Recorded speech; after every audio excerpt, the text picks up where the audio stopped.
Good morning guys. Ito na yung asula natin ngayon. 6 days. Yan na siya.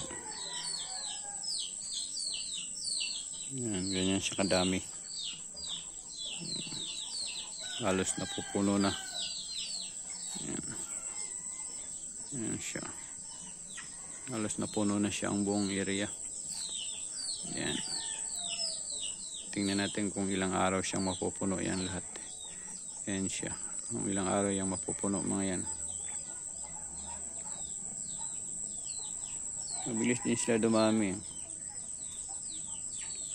Pag dumami niya yan, pwede na ipabawasan yan. Pagkain na. Dito nakukuha ng pagkain ng mga pato, itik at saka manok.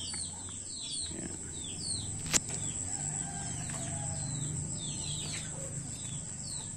Ganyan siya kasiksik ko.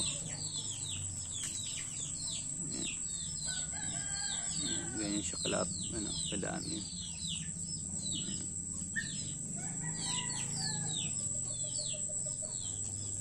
Galaw.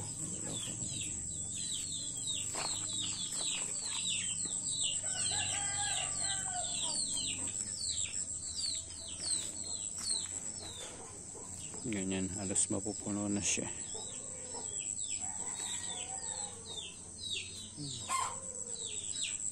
Organic yan, organic. Maabot na din dito. Yan, dito madami na siya. Yan, organic yan guys. Yan, organic food ng mga hayop. Lalo sa mga native na manok, pato. Saka ilang pirasong itik. Sana mabuhay din yung itik na hindi kong gusto padamihin para kahit paano ito may maalagaan. Itlog, pwede na rin kabuhayan. Yan siya.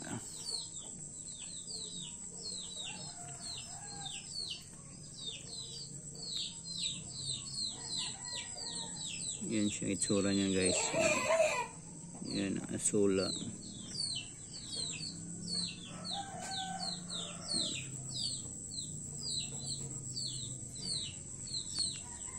Bali ito mga ito eh.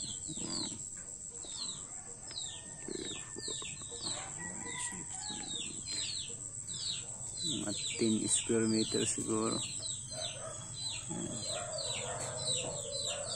Doon sa kanto. Ganoon siya kadami, ganoon siya kakapal. Tingnan natin hanggang kailan siya. Yan na ang bakante. Kailan buuhin yan. Tingnan natin siya kung ilang araw mabubuo. Tapos pag mabuo na yan, yan natin umpisa ng pagkuhanan ng makain na dito na tayo kukuha. Kasi yung sa kabila medyo may kalayuan eh. Mga 100 meters yata mula dito sa bahay yung pagkukuhanan na parang sa dating pan na hinarang nilang yung parang dam style pero maliit lang. Doon nabubuhay ito marami pero may kalayuan kaya pwedeng pang support lang yon. Dito i-alternate lang siya, dito kukuha at saka doon.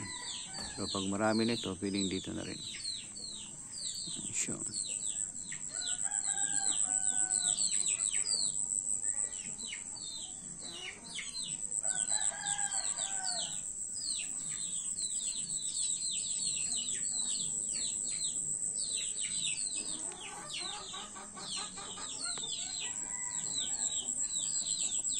Dapat kasi yung kumuha ng pagkain pero ipakita ko sa inyo kung paano hinahaluan namin ng darak tapos pinapakain.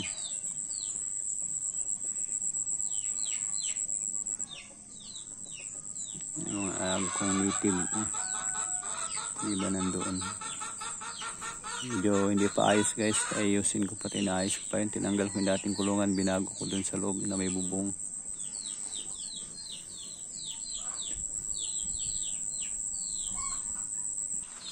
Yung mga pato naghihintay ng pagkain doon sa labas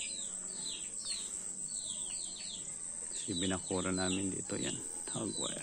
Pag ilipat na sila dito lahat sa loob. Ayan sila.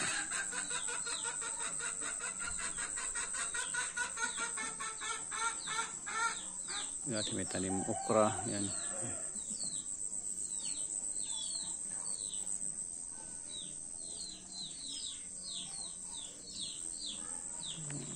Native.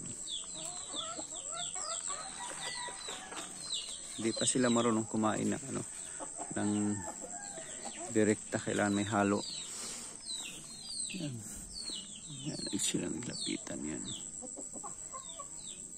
Yan yung mga native ko guys, mga native na manok.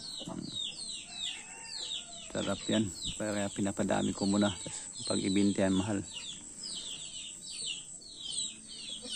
Dito na sila nakawala sa bakuran kasi para makakain din sila mga damo-damo, yung mga maliliit na.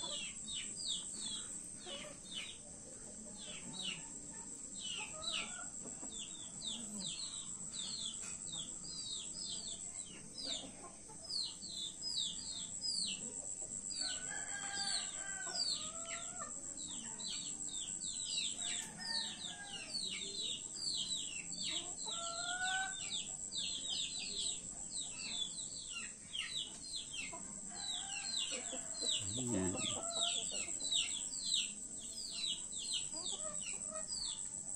Yan ang aking asula.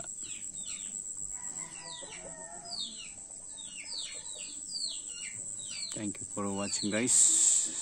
Don't forget to like, share this video para malaman din po ng iba na pwede pala ito pang pakain ng mga ating alaga para may makatipid po tayo ng konti. At sa maganda ito sa manok pag, at saka hayop. Sa katawan kasi organic food nila. Yan.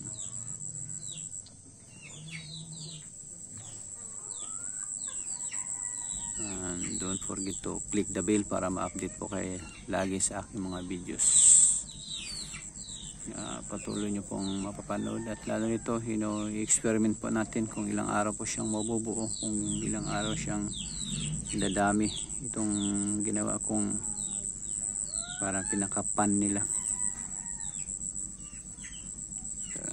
Hindi ko na nilalagyan ng katulad na nakikita natin sa ibang videos na nilagyan nila ng luna, tapos ano, ito direct na po itong ginawa ko kasi matubig naman siya, hindi naman siya nauubos yung tubig kasi may bomba rin doon. Pag ano, bombahan na lang siya lagyan ng tubig pag nauubusan.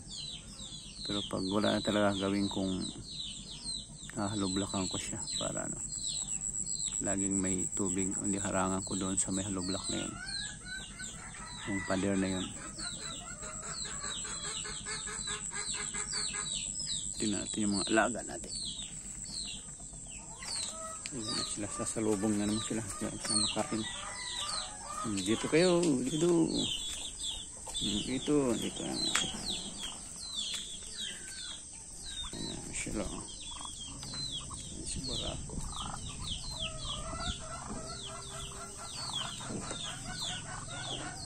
Thank you guys for watching. Bukas ulit sa ating update ng asula.